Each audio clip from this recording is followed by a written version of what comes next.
अस्सलाम वालेकुम। आज की इस वीडियो में हम क्वेश्चन नंबर 45 स्टार्ट लेंगे।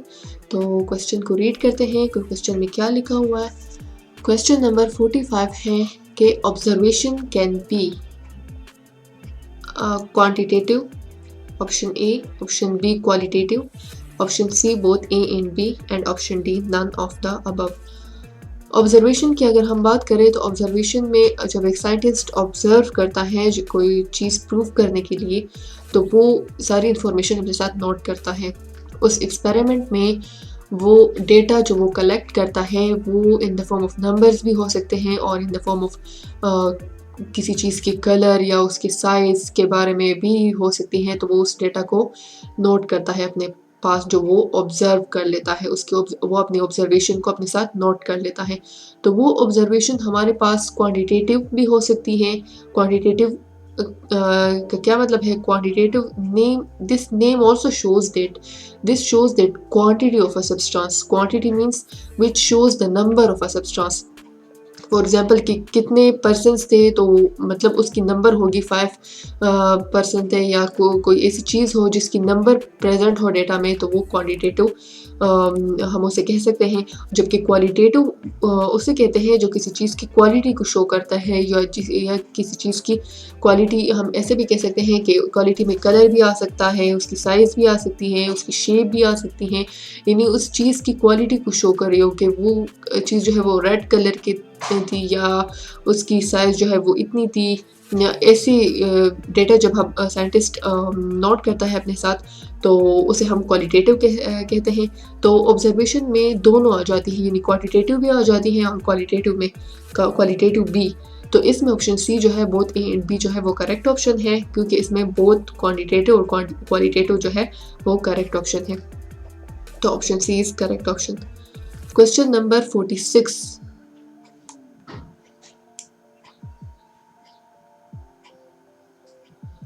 क्वेश्चन नंबर 46 की तरफ चलते हैं।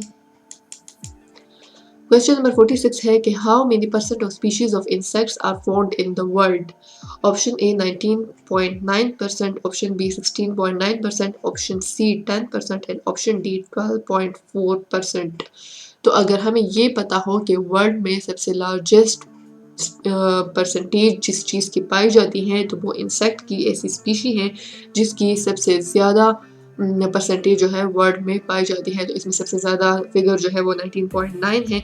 तो यही करेक्ट ऑप्शन होगा। और यही फिगर वाले MCQ जो है होते हैं, इसे बिल्कुल करेक्ट याद करनी चाहिए आपको, क्योंकि इसमें लोग कंफ्यूज हो जाते हैं। अगर ऐसा हो कि 19.9 से बिगर नंबर दिया हो तो फिर उसमें कंफ्यूजन होगी। तो इस वजह से ये नंबर आपको याद होने चाहिए कि 19.9% of species of insects are found in the world.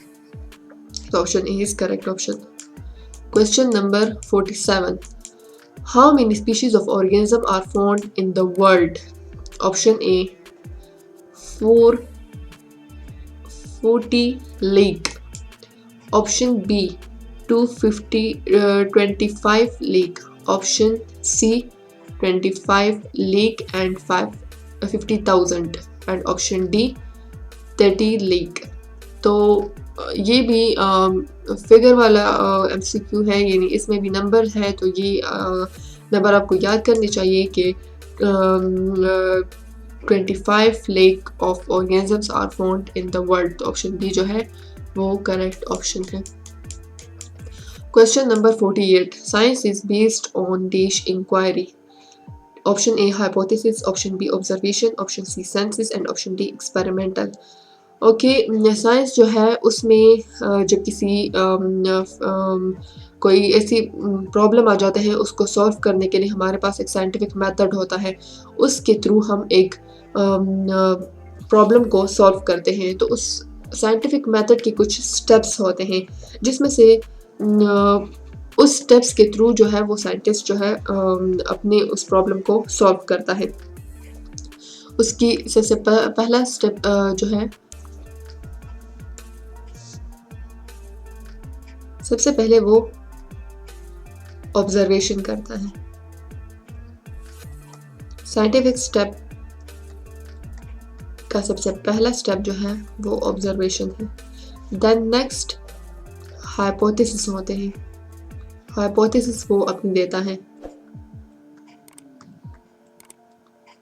Hypothesis सिर्फ और सिर्फ ऑब्जर्वेशन की बेस पर कुछ ऐसे स्टेटमेंट होते हैं, लेकिन वो ट्रू स्टेटमेंट नहीं होते। वो हर एक साइंटिस्ट अपनी अपनी एक हाइपोथेसिस दे देता है।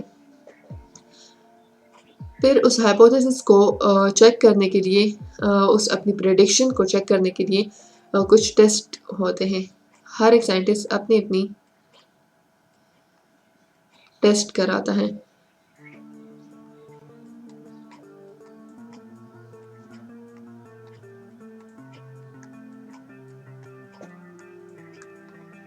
Test the hypothesis. हाइपोथेसिस को टेस्ट करने के बाद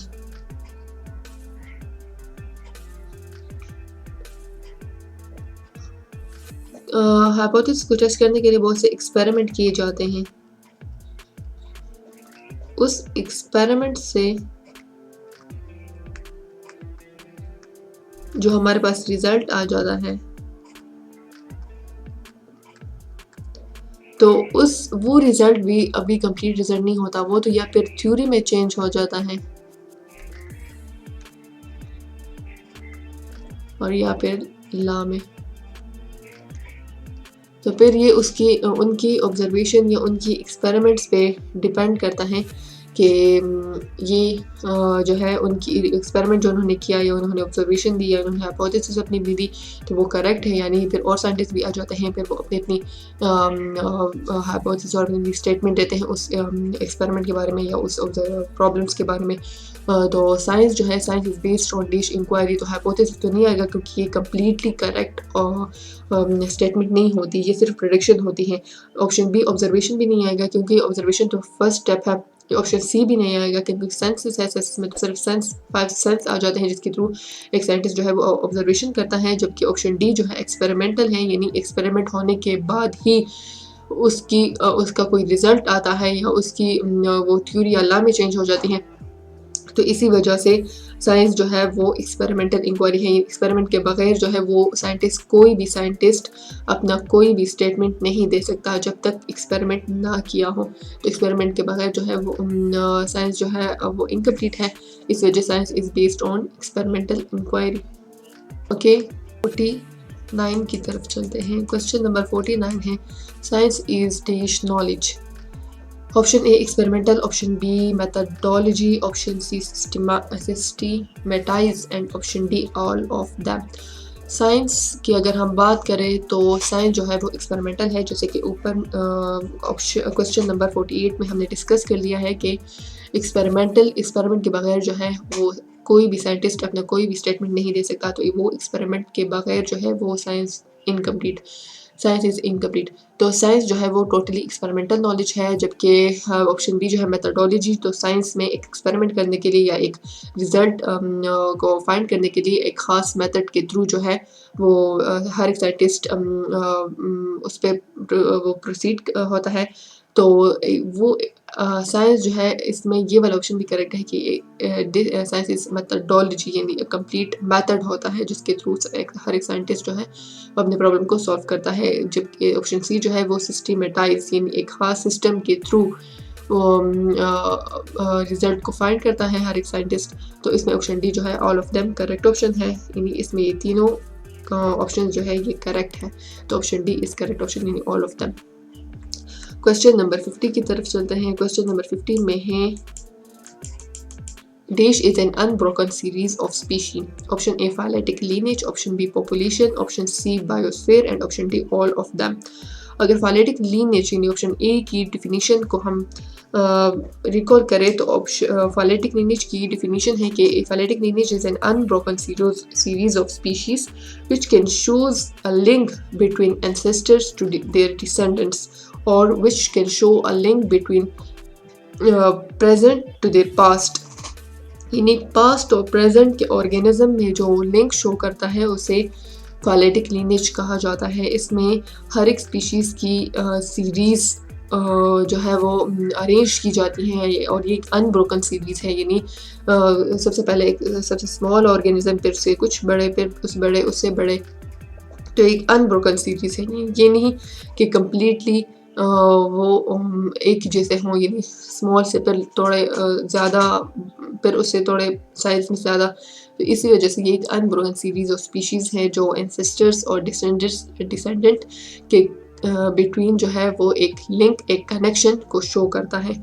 तो इसमें ऑप्शन ए जो है वो करेक्ट ऑप्शन है। ऑप्शन बी तो नहीं आएगा क्योंकि ये पॉपुलेशन है, पॉपुलेशन में सेम स्पीशीज़ आते हैं, तो ये इसमें करेक्ट ऑप्शन नहीं है। ऑप्शन सी जो है बायोस्फीयर है। Biosphere is as in biosphere जो है उसमें कंप्लीट इकोसिस्टम आ जाता है जिसमें एटमॉस्फेयर, हाइड्रोस्फीयर, लिथोस्फीयर। तो ये भी option C is also something else, so this is also not a correct option, and option D is also not a correct option. So option A is correct option, which is phyletic lineage. Question number 51 को read करते हैं। Question number 51 में है कि dash often produces new species and increases biodiversity. So option A revolutionary,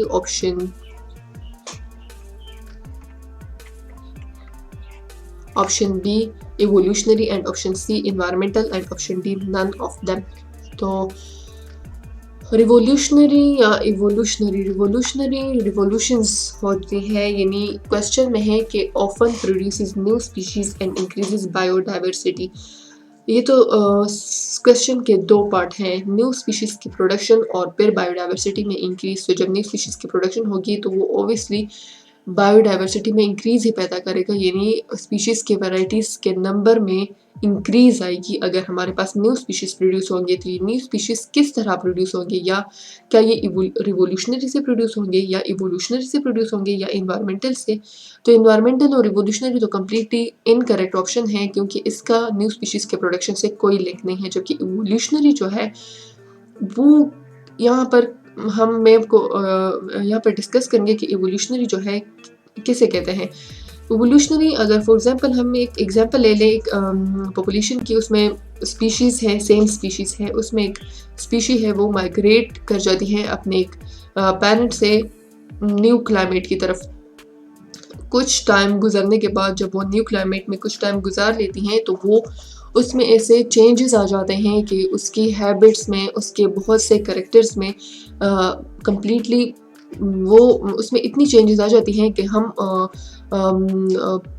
उसे पहचान ही नहीं सकते कि ये उसी पॉपुलेशन की का एक मेंबर है। तो वो कम्प्लीटली न्यू स्पीशीज़ में चेंज हो जाती हैं। इस वजह से हम बाज़ औक़ात उसे न्यू स्पीशी भी कह लेते हैं।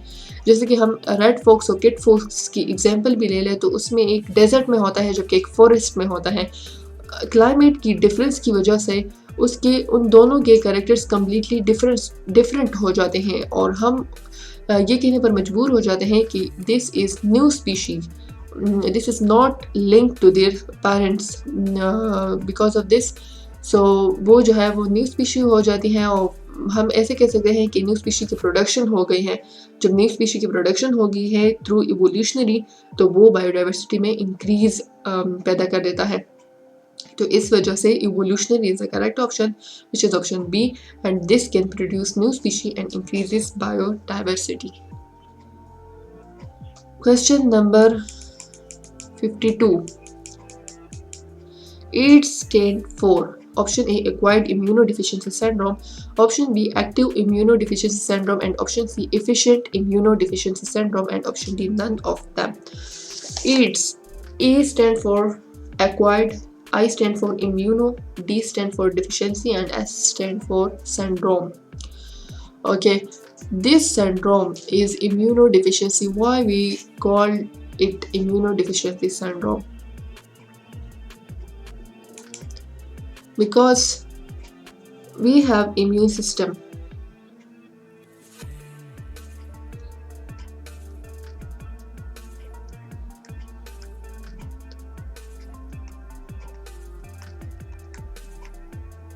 Immune system comprised of two cells, B cells and T cells.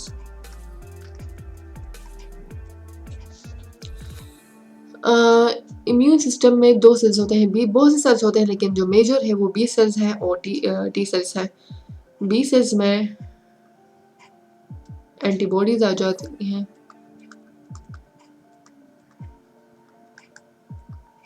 जबकि टी सेल्स में हेल्पर टी सेल, साइटोटॉक्सिक और साइटोटॉक्सिक को भी किलर कह सकते हैं, किलर टी सेल। जबकि थर्ड नंबर जो है वो सप्रेसर।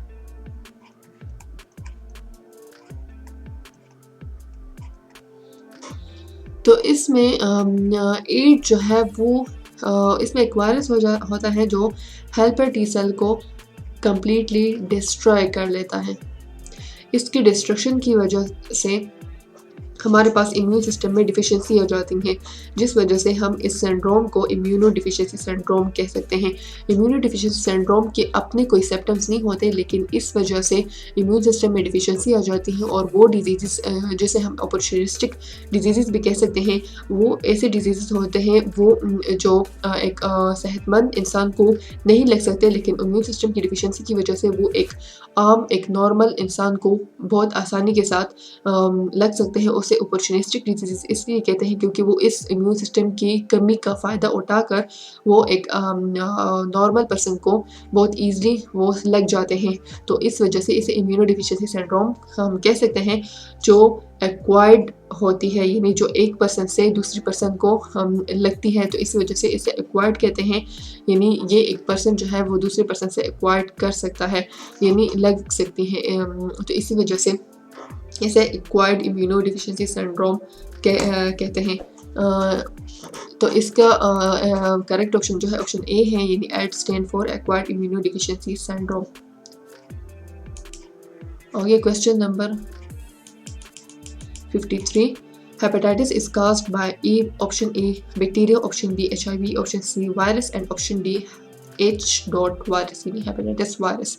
तो hepatitis is also caused by a virus which is known as hepatitis virus। और hepatitis, what is hepatitis? So hepatitis is an inflammation of the liver, यानी liver की inflammation हो जाती है due to hepatitis virus। इसमें option D जो है वो करेक्ट ऑप्शन है, which is hepatitis virus। Question number 54. Veka means option A dog, option B cow, option C bull and option D fish. Veka is derived from the word vaccine, and vaccine was discovered by Edward Jenner in 1775. He conducted an experiment on 8 years old by James Philp. He scratched the skin of the boy and introduced into the area a liquid of cowpox obtained from the hand of a milkmaid who conducted it from cow.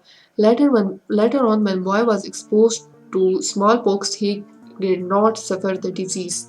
So the scientist Edward Jenner can take the sample from cow. So we can give the sample the name of vaccine, which is derived from word Veka, and Veka means cow, which is the correct option. Question number 55. Some dish used as biopesticides. Option A algae, option B viruses, option C bacteria and option D fungi. What is biopesticides? Biopesticides are those which can control the harmful effects of pest.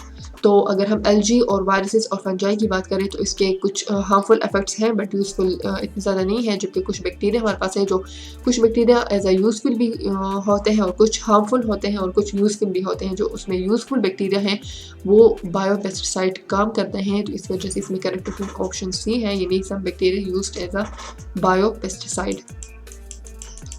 Question number 56. Antibiotics are useful in diseases. Antibiotics. Option A viral, option B bacterial, option C both A and B and option D none of the above। अगर हम question की तरफ गौर करें, question पर गौर करें, तो इसमें word है एंटीबायोटिक्स। बायोटिक्स मैंने आपको पहले भी बताया हुआ था कि बायोटिक्स मीन्स लिविंग फैक्टर्स, यानी living bodies. Anti means against the living bodies are useful in disease, यानी वो कौन से एंटीबायोटिक्स हैं जो लिविंग बॉडीज़ के अगेंस्ट जो है वो काम करते हैं। तो अगर वायरल की तरफ हम जाएँ तो viral diseases are those diseases which are caused by virus and virus is not included in living on non-living. Virus is on the borderline between the living and non-living. हम उसे ना लिविंग कह सकते हैं ना नॉन लिविंग कह सकते हैं, इस वजह से इस ये जो है करेक्ट ऑप्शन नहीं है। जबकि ऑप्शन बी जो है बैक्टीरियल है। Bacterial diseases are those diseases which are caused by bacteria and bacteria is a living, so antibiotics are useful in bacterial diseases. So option B is correct option. Question number 57. Cancer ID card by. Cancer ID card by. Okay. Option A radiotherapy, option B chemotherapy, option C physiotherapy, and option D both A and B. First, I want to tell you that what is cancer. Cancer is a term for diseases in which a normal cell divide without control and can invade nearby tissue.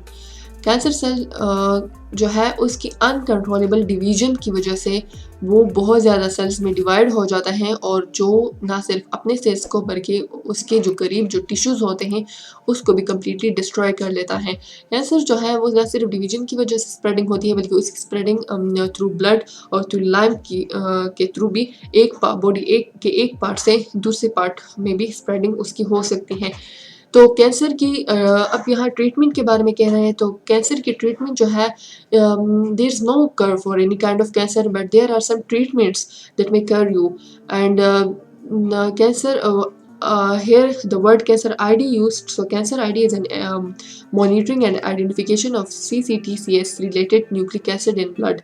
Scientists want to discover some treatment about cancer. So there is a cancer ID project. Cancer ID project have developed a streamlined procedure for studying certain alteration in cancer cell found in blood stream. यानी जो वो cancer cell जो एक part से cancer को दूसरे part में मुंतकिल करता है तो उस साइंटिस्ट जो है वो अब स्टडी कर रहे हैं कि कैसे हम कैंसर सेल्स जो ब्लड में पाए जाते हैं उसमें कुछ ऐसे चेंजेस कर लें जिसकी वजह से ये जो है इस स्प्रेडिंग जो है वो कंट्रोल हो। तो यहाँ पर cancer ID is covered by यानी कैंसर आईडी कोई कर नहीं है लेकिन इसमें कुछ ट्रीटमेंट्स हैं जिसकी वजह से ये कंट्रोल हो सकता है। कम्प्लीटली कर नहीं हो सकता लेकिन उसकी कंट्रोल जो है वो पॉसिबल है। तो वो या तो रेडियोथेरेपी के थ्रू होती है या कीमोथेरेपी के थ्रू। रेडियोथेरेपी के थ्रू जो है वो कुछ रेडिएशंस को पास करते हैं, उस रेडिएशंस की वजह से उस बहुत ज़्यादा सेल्स को जिसके अनकंट्रोलेबल डिवीजन हो जाती है उसको कम्प्लीटली डिस्ट्रॉय कर लेता है। जबकि कीमोथेरेपी के थ्रू जो है कुछ केमिकल सब्सटेंस को यूज़ कर लेते हैं और जो कैंसर सेल्स को कम्प्लीटली डिस्ट्रॉय कर लेता है। उसमें कुछ केमिकल्स यानी कुछ साइटोटॉक्सिक या कुछ ऐसे ड्रग्स यूज़ किए जाते हैं जिसकी वजह से जो ऐसे सेल्स जो जिसके अनकंट्रोलेबल डिवीजन हो जाए और जो हमारे बॉडी के लिए सही ना हो तो उसको कम्प्लीटली डिस्ट्रॉय कर लेता है। तो ऑप्शन ए और ऑप्शन बी जो है वो इसमें करेक्ट ऑप्शन है। रेडियोथेरेपी और कीमोथेरेपी के थ्रू जो है कैंसर सेल जो है उसको कम्प्लीटली ख़त्म कर लेता है। तो ऑप्शन डी जो है इसमें करेक्ट ऑप्शन है यानी both A and B. Question number 58. Vaccination was developed in option A 1775, option B 1795, option C 1785 and option D 1805. तो इसमें ऑप्शन ए जो है वो करेक्ट ऑप्शन है यानी 1775 जिसकी हिस्ट्री जो है मैंने क्वेश्चन नंबर 56 के 57 में डिस्कस कर लिए हैं कि Vaccination was developed in 1775 by Edward Jenner and he conducted an experiment on 8 years old boy James Philp. He scratched the skin of the boy, introduced into area a liquid of cowpox which he take from cow and when the later on boy was exposed to smallpox he did not suffer the disease. So he discovered the vaccination in 1775. Option A is correct option. Question number 59. A series of dish is called theory. Option A experiment, option B equations, option C hypothesis and option D scientific method. तो scientific method के through हम जो है एक theory को find कर लेते हैं। तो scientific method जो है ऑप्शन डी जो है वो नहीं आएगा जबकि ऑप्शन सी जो है वो hypothesis है। hypothesis डायरेक्टली थ्योरी में कन्वर्ट नहीं होती क्योंकि थ्योरी जो है वो एक इन डेप्थ कंक्लूजन है, इन डेप्थ जो है वो कम्प्लीटली यानी डीप जब साइंटिस्ट चले जाते हैं तब वो जाकर वो थ्योरी में चेंज हो जाती है। एक्सपेरिमेंट करने के बाद, हाइपोथेसिस देने के बाद, कुछ बहुत ज़्यादा इक्वेशंस जब हो जाते हैं, इक्वेशंस के थ्रू जो है वो हमें थ्योरी जो है मिल जाती है। तो a series of equation is called theory, यानी बहुत ज़्यादा इक्वेशन करने के बाद जो है हमें थ्योरी मिलती है। तो इसमें ऑप्शन बी जो है वो करेक्ट ऑप्शन है, which is theory. Question number 16, the last one. Okay, the technique of incorporation of foreign DNA is called option A transgenic engineering, option B cloning, option C genetics and option D genetic engineering. Genetic engineering और genetics जो है वो completely incorrect option है जो इसके साथ link नहीं करते, जबकि ऑप्शन बी जो है वो क्लोनिंग है। ऑप्शन बी जो है क्लोनिंग के थ्रू हम अगर हम कोई ऑर्गेनिज्म है उसमें कोई कैरेक्टर हमें अच्छा लगे जो उसके लिए यूज़फुल हो उस ऑर्गेनिज्म के लिए, और हम चाहते हैं कि ये कैरेक्टर सारे ऑर्गेनिज्म में पाए जाए, तो हम उस के एक हम सैंपल ले लेते हैं, उससे उसकी डीएनए से स्मॉल सैंपल ले लेते हैं और उसकी बहुत ज़्यादा कॉपीज़ बना लेते हैं। उस कॉपीज़ को हम यानी उस ऑर्गेनिज्म की बहुत ज़्यादा क्लोन्स बना लेते हैं। आइडेंटिकल कॉपीज़ होती हैं, वो एक कॉपी दूसरी कॉपी से कम्प्लीटली आइडेंटिकल होती है, यानी सेम होती हैं, उसके कैरेक्टरिस्टिक कम्प्लीटली सेम होते हैं। तो सिर्फ क्लोन्स बना लेते हैं। क्लोनिंग में हम सिर्फ क्लोन्स बना लेते हैं और या कॉपीज़ बना लेते हैं। फिर उस कॉपीज़ को दूसरे ऑर्गेनिज्म में इनकॉर्पोरेट करने के लिए जो टेक्निक यूज़ किए जाते हैं वो उस टेक्निक को ट्रांसजेनिक इंजीनियरिंग के थ्रू जो है वो इनकॉर्पोरेट करते हैं उस फॉरेन डीएनए को, यानी फॉरेन डीएनए जो हम पहले ऑर्गेनिज्म से ले लेते हैं, एक स्मॉल सैंपल ले लेते हैं, उसको दूसरे ऑर्गेनिज्म में इनकॉर्पोरेट करने के लिए जो टेक्निक यूज़ की जाती है उसको ट्रांसजेनिक इंजीनियरिंग कहते हैं। यानी ट्रांसजेनिक इंजीनियरिंग के थ्रू जो है हम उस फॉरेन डीएनए को दूसरे ऑर्गेनिज्म में इनकॉर्पोरेट कर लेते हैं। तो इसमें ऑप्शन ए जो है वो करेक्ट ऑप्शन ए है, ऑप्शन ए। तो इसमें ऑप्शन ए जो है वो करेक्ट ऑप्शन है, जो है transgenic engineering is a technique which is used to incorporate foreign DNA. Option A is correct option. आज की इस वीडियो में हमने question number 45 to question number 60 discuss किए हैं। तो मैं उम्मीद करती हूँ कि इन क्वेश्चंस की समझ आपको आ गई होगी और नेक्स्ट क्वेश्चन की को जो है क्वेश्चन नंबर 61 है, उसको हम अगले वीडियो में डिस्कस करेंगे। तो वीडियो में तब तक के लिए खुदा हाफ़िज़।